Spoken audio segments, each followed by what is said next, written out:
আজকে যে যে রান্না করছি মাছ, তারপরে যে ছোট ছোট গাছ, এই রান্নাটা আমি আজকে অনেক দিন পরে করলাম।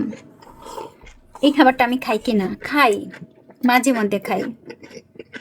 আমার জন্য আজকে দেশের চালের ভাত, তারপরে কচু রান্না করছি। আজকে আর এইটা খাবো না, আমি ওর সাথে কোনো খাবার খাবো না, দেশের খাবার খাবো আমি। অনেকেই বলেন যে হ্যাঁ একা খায়, একা খায়, কিরম যেন এরকম বলেন না। আমার ইচ্ছা হইলে আমি খাই, ইচ্ছা না হইলে খাই না। ঘর তার আলাদা খাবার বেশিরভাগ সময় হয়।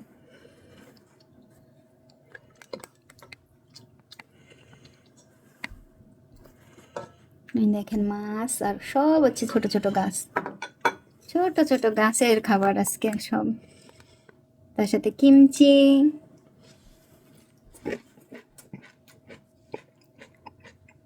এই খাবারটা খাইতে হলে আমাদের বাড়িতে চলে আসতে হবে।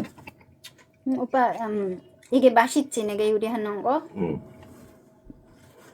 나 요리 잘해? 어떤 사람 댓글 적었대. 내가 요리하는 거 처음 본다. 방글라데시 어떤 한국 사람이랑 있대. 전혀 못 봤대. 내가 요리하는 거 이런 음식. 나는 잘못한 게 요리해 그랬대.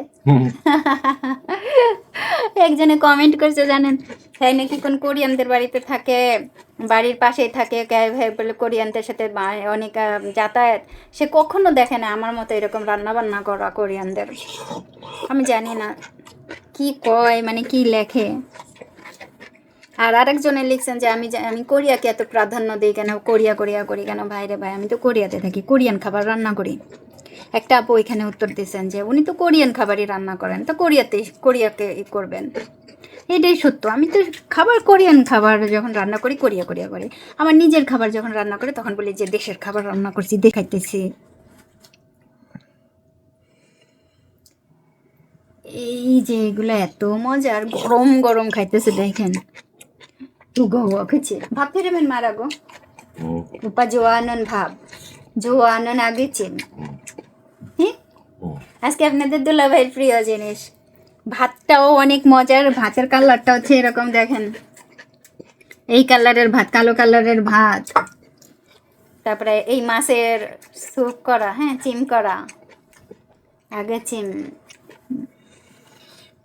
সেই লেভেলের টেস্ট। হ্যাঁ খুনসেংজন ছায়া দেবো, খুনসেংসন।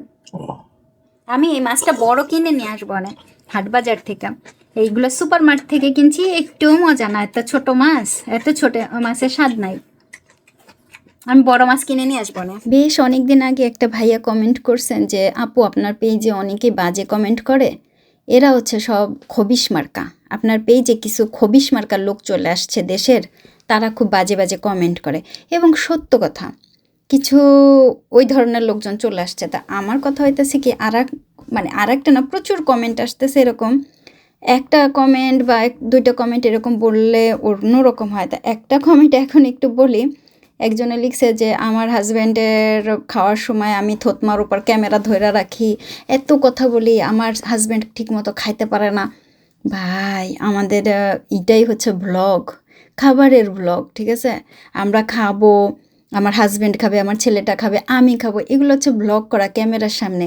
এখন আপনার যদি ভালো না লাগে আপনি দেখবেন না, কিন্তু আপনি যে এত আলগা পিরিতের একটা কমেন্ট কইরা গেলেন আমার হাজব্যান্ডের খাইতে পারতেছে কি পারতেছে না, ভাই ও আফা যে কমেন্টটা করছেন মাথায় কি কিছু আছে? আপনার মাথায় যদি কিছু না থাকে আপনি তো এমনি কমেন্টই করবেন। হ্যাঁ, যাদের মাথায় কিছু নাই তারা এমনি কমেন্টই করে, এবং অনেক অনেক কমেন্টে আছে যারা মানে একদম অন্যরকম কমেন্ট করতেছেন। আমার তো মানে অন্যরকম, এক একটা কমেন্ট ধরে ধরে যদি বলি যে ভাই এই কমেন্ট ওই কমেন্ট, মানে অন্যরকম হয়ে যাবে। এবার আর একটা কথা বলি ভাই, আমি আমার স্বামীর সাথে বসে বসে রং ঢং করি, খাওয়া দাওয়া করি। আপনার যদি মনে হয় যে আমার স্বামীর সাথে যখন আমি কথা বলি আপনার লজ্জা লাগে, আমার ভিডিও এমন কোনো ভিডিও না যে আপনার লজ্জা লাগবে। আর আমার রং ঢং দেখতে আপনার ভালো লাগে না, এই সমস্ত কমেন্টও করেন। ভাই আমি আমার স্বামীর সাথে রং ঢং করি বা যাই করি না কেন, আপনার সাথে তো করি না, পরপুরুষের সাথে তো করি না। মানে কিছু কথা এমন খবিশ মার্কা, এত এত মানে মাথায় যে কিচ্ছু নাই। আমি বুঝি না বাংলাদেশের কিছু মানুষ কেন এমন পুরো অন্যরকম স্টাইলের। কেন দিনে দিনে আপনাদের মাথায় কিছু হচ্ছে না? কেন আপনাদের ২-১ জনের মাথা একেবারে অন্যরকম হয়ে যাচ্ছে কেন? কী কারণে ভাই? আপনাদের কী সমস্যা? আপনাদের মানে কী সমস্যা? আমি বুঝি না আপনাদের কী সমস্যা। পৃথিবীতে কত মানুষ কত দেশে বিয়ে করছে, কত বেটারা বিয়ে করছে অন্য অন্য দেশে, সবাই লেখে মাশাল্লাহ আলহামদুলিল্লাহ। আমার পেজে আমার স্বামীরে দেখলে মানুষের মাথা গরম হয়ে যায় কেন? কী কারণে? কোরিয়াতে আরও বিয়ে করছে অনেক মাইয়ারা কোরিয়ানতে, হ্যাঁ, তারা অন্য ধর্মের, হ্যাঁদের দেখলেও মানুষ মাশাল্লাহ আলহামদুলিল্লাহ। কিন্তু আমার পেজে আসলে ভাই কেন আপনারা কী মনে করেন যে আঙ্গুর ফল কি টক এইরকম কোনো কিছু? তাহলে আপনারা কেন এরকম ওই করে? তারপর এসে এমনও কমেন্ট করে আপনার স্বামীরে আপনাদের দুলাভাই বলবেন না, হ্যাঁদের দুলাভাই না। তো বুঝছেন, কোনো বেটা যদি এরকম কমেন্ট করে ভাই আচ্ছা ঠিক আছে, তোর তোর দুলাভাই না, তুই পাশে সর, তোর কোনো নাই, ঠিক আছে ভাই? এই যে কমেন্টগুলো করেন, মাথায় কি কিছু আছে? আমি জানি না, মাথার মধ্যে কিছু নাই। আমার যেটুকু মনে হয় মাথায় কিছুই নাই, ঘোল ছাড়া না ঘোলও নাই।